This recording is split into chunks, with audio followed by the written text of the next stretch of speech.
Thank you very much. What have you got for us? We're going to talk US sanctions, sort of back in the spotlight indeed. Hello there. As of today, any country that buys Iranian oil is likely to be hit by US sanctions. Now, the exemptions given to a handful of countries when the sanctions were reimposed have ended, and that has certainly raised the fears of a squeeze in global crude supplies, which could certainly push up the prices even further. Now, Washington, it had granted a 180-day waiver to 8 countries, including the likes of China, India and Turkey, allowing them to keep buying Iran's oil despite the sanctions. Now, last week, it said they had to stop by May the 1st or face penalties themselves.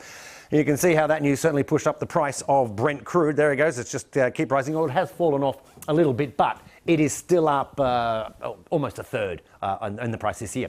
Last month, Iran's oil shipments dropped below 1 million barrels per day. That's as customers looked elsewhere, although Iran is vowing to continue selling whatever oil it can. Meanwhile, you've got US oil production. That's at an all-time high of more than 12 million barrels per day.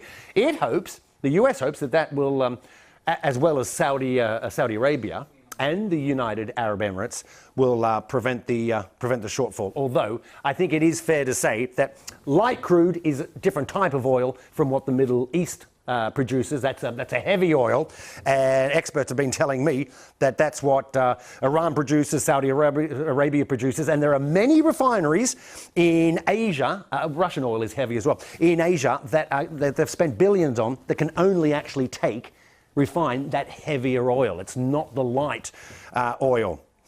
So, hey, let's in a minute, we're going to come... Yes, let's just move on. Can we just move on a little bit? Yep, let's talk about what? Facebook? No, we can't talk about Facebook. We're waiting for Cornelia Meyer, who is... I can see her. She's miking up right now, and she's putting her ear in. There you go, live telly. I don't know if she can hear me. Is she there? Can you hear me? Yes, we've got her. Okay, Cornelia, straight off a plane from Abu Dhabi. Cornelia Meyer is an oil expert as well as chair and chief economist of LBV Asset Management and joins. Can you hear me, Cornelia? I can hear you very Good well, stuff. Aaron. Can you hear me? I was just trying to fill some time in explaining it's about the type of oil, isn't it? Many of these Asian refineries can only take the heavy oil which comes from the Middle East. They can't take the US oil. Exactly. They can, you can blend, but they can only blend so far.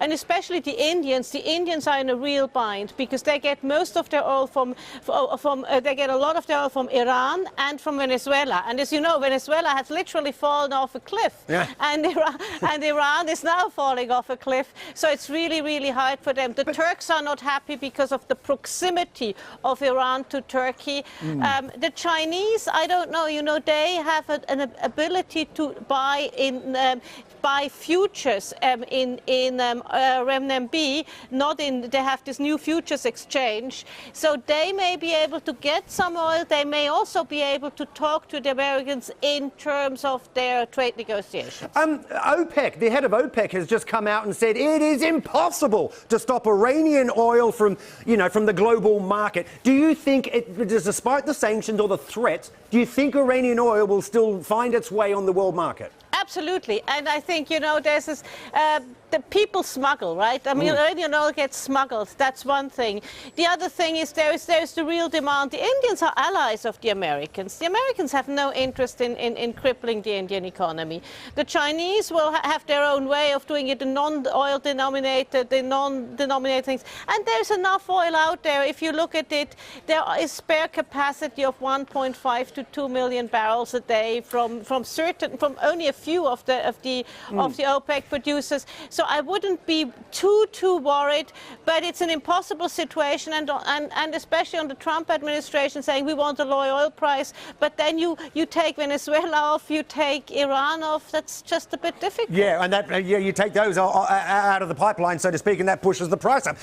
Let me ask you this: these threats from the US, these US sanction threats, are they against the country, or are they against corporate, if you will? Because it's companies that do the buying the oil, isn't it? Yeah, it's corporates who buy the oil, and it's against anything that's dollar denominated. That's where the U.S. really has a big leverage because that's how oil trades. So you mean, sorry, Cornelia, you mean the banking system, right? So the U.S. controls the dollar banking system around the world. They can shut you out of that system. Yeah, absolutely. They can sell you out of that system. And the U.S. also controls the dollars. It's their central bank that controls the dollars. So yes, they can put you out of the banking system, and also they can then have sanctions against countries which go against their sanctions. So they have a lot of leeway. It is still the world's largest economy, and as long as they're the world's largest economy, they have clout. Okay. And as long as it's the currency, the dollar is still the currency. Yeah, it sure is. Cornelia, we really appreciate it. I won't ask you to tell us the airline that made you late.